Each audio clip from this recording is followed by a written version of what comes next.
Hello everyone, my name is Akanksha and today we are going to discuss the meaning and approaches of political theory.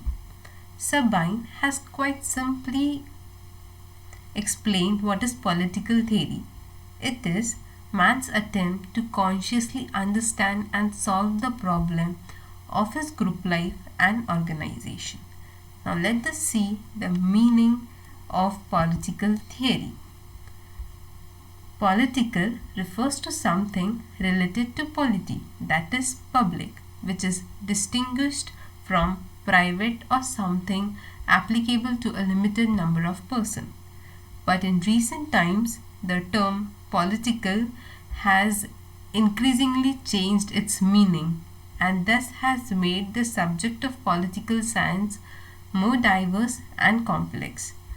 Theory stands for a systematic knowledge. Therefore, political theory refers to a systematic knowledge of political phenomena. Political theory also comprehends political science and political philosophy. Now let us briefly understand the terms political science and political philosophy. Political science, as the name suggests, deals with the facts of political life, whereas political philosophy is concerned with values.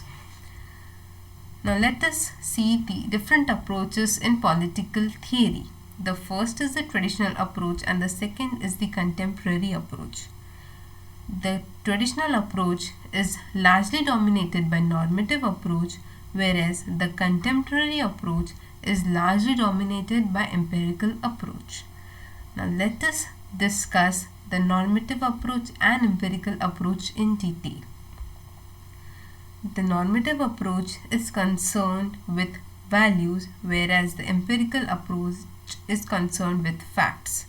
The nature of normative approach is critical and perspective, whereas that of empirical is scientific and descriptive.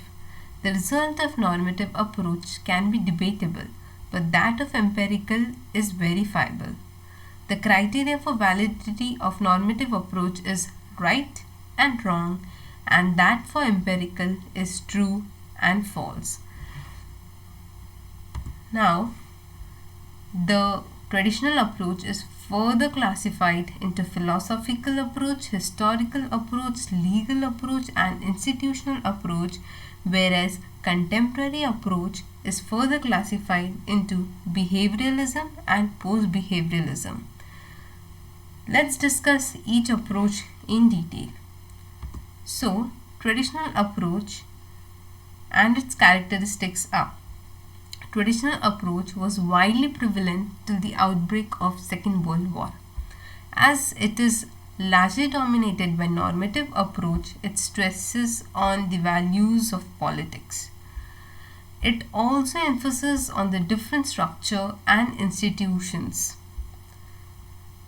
The traditional approach has made very little attempt to relate theory with research and practice, which is major drawback of traditional approach and which led to the formation of contemporary approach. But first, let us look at the traditional approach in detail. The first approach in traditional approach is the philosophical approach, which is the oldest approach and can be traced back to the times of Greek philosophers like Plato and Aristotle. Leo Strauss, who is one of the main advocates of philosophical approach, has said that philosophical approach attempts to obtain true knowledge of political things and also sets and tells the standards of what is good and right. Therefore, the philosophical approach hence undertake a critical and coherent analysis of different political institutions and activities. These critical analysis seeks to replace the opinion by knowledge, which was the originally postulated by Socrates. As philosophical approach is a part of traditional approach, which stresses on values, and therefore the main goal of the philosophical approach is to establish best political order.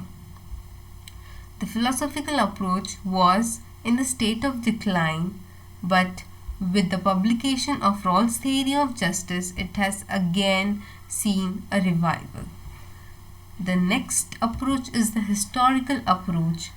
We can understand any political theory by studying the factors like its age, place, and situation in which it was evolved. Karl Popper has also described historical approach as historicism. Sabine rightly points out that each political theory is nothing but a response to some specific situation. So, in order to understand any political theory, we need to understand the age, place, and the situation when it was written. The next approach is the legal approach. It focuses on the legal and constitutional framework. It regards state as the fundamental organization for the creation and enforcement of laws, and therefore this approach is concerned with the legal process, legal bodies, or institutional justice and the dependence of judiciary. The main advocate of this approach are Thomas Hobbes, Jeremy Bentham, John Austin, and Dicey. The last approach in traditional approach is the institutional approach. This approach is mainly used in the formal domain to seek the study of different organizations and various organs of government. These institutions are regarded as set of offices which with given boundaries of functioning and some form of organization or hierarchy, and therefore institutional approach is considered as a very formal approach. Now let's look into the criticism of traditional approach. Traditional approach is largely criticized for being normative. It is also said that it is very idealistic approach, and therefore the concern went beyond how and why political event happens to what ought to happen. I hope you understood the traditional approach. In next video we will talk about contemporary approach and the decline and again the revival of political theory. Thank you and bye.